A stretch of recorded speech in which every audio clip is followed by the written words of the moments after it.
If you read Matthew's Gospel, Jesus appears to his disciples after the resurrection in Galilee. But if you read Luke's Gospel, Jesus explicitly tells his disciples to stay in Jerusalem, and every single resurrection appearance happens there. Same story, completely different geography. The answer reveals something fascinating. Luke isn't just recording history, he's building a theological roadmap. Once you see his geographic blueprint, you'll never read Luke Acts the same way again. Luke Acts, that's the 2-volume work by the same author, follows a deliberate geographic structure. The Gospel begins in Judea with the birth narratives in chapters 1 through 3. Then Jesus conducts his ministry in Galilee from chapter 3, verse 23 through chapter 9, verse 50. Everything moves in a clear direction. But then comes the pivotal moment. Luke chapter 9, verse 51, when the days drew near for him to be taken up, he set his face toward Jerusalem. The single verse launches 10 chapters of material found nowhere else in the Gospels.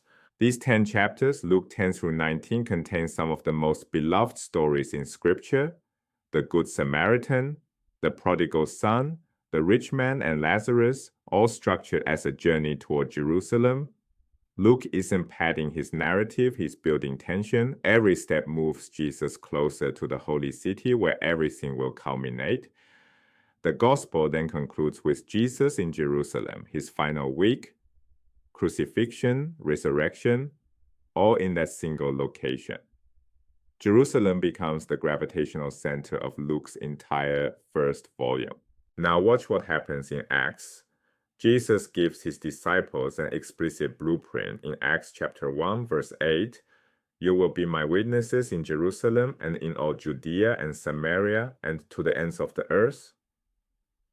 This isn't just a prediction, it's the outline for the entire book. Acts chapters 1 through 7, the Jewish community centered in Jerusalem. Chapters 8 and 9, expansion into Judea and Samaria. Then the narrative keeps pushing outward through Asia Minor, Greece, until it reaches Rome, the ends of the earth from a first-century Jewish perspective. The conversion of Cornelius in Acts chapter 10 marks the structural hinge of the entire book. Cornelius is a Roman centurion, a Gentile. When Peter receives a vision and baptizes Cornelius' household, the narrative pivots from Jewish mission to Gentile mission. Luke emphasizes this moment, right? He devotes an entire chapter to the event, then has Peter retell it in chapter 11, then revisits the controversy at the Jerusalem Council in chapter 15. Why so much attention? Because this explains why the geographic expansion happens. The gospel moves outward because God himself opened the door. Return to our opening puzzle. Matthew places resurrection appearances in Galilee. Luke places them all in Jerusalem, and this isn't a contradiction to resolve, it's a theological choice. Matthew wants his readers to return to Galilee, where Jesus first called his disciples, where the Great Commission will be given. Luke needs Jerusalem to remain the center, because that's where Acts will begin. Luke even adds the ascension, not found in Matthew or Mark, to provide a definitive launch point. Jesus ascends from Jerusalem, and the disciples are told to wait there for power from on high. The theological significance runs deep. Jerusalem isn't just a location, it's the center of salvation history, where the temple stood, where prophets were killed, where Jesus must die.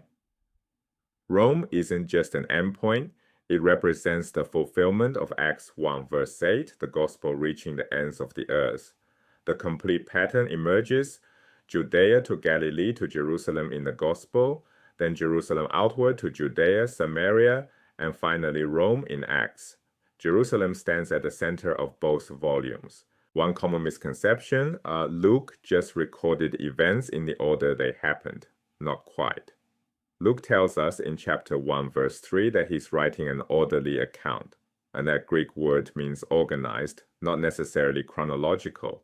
Luke is a theological narrator, not a court reporter. He shapes his material around geography because Geography carries meaning.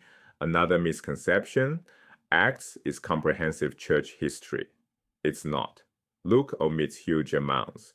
What happened to the other apostles? He's tracing one specific thread: the fulfillment of Jesus' geographic promise. Here's a practical reading strategy. When reading Luke's gospel, track where Jesus is geographically. Notice how the journey to Jerusalem creates narrative tension. Every parable, every healing moves him closer to his destination. When reading Acts, notice how each major section corresponds to a geographic expansion. Ask yourself, why does Luke place this story here in the journey?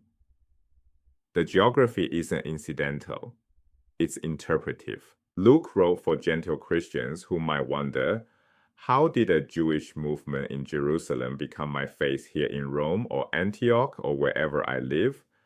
The geographic blueprint answers that question. It was always the plan. Acts 1 verse 8 wasn't just a prediction, it was a promise being fulfilled from Judea to Jerusalem to the ends of the earth. Luke shows us the gospel's expansion wasn't an accident, it was the design from the beginning.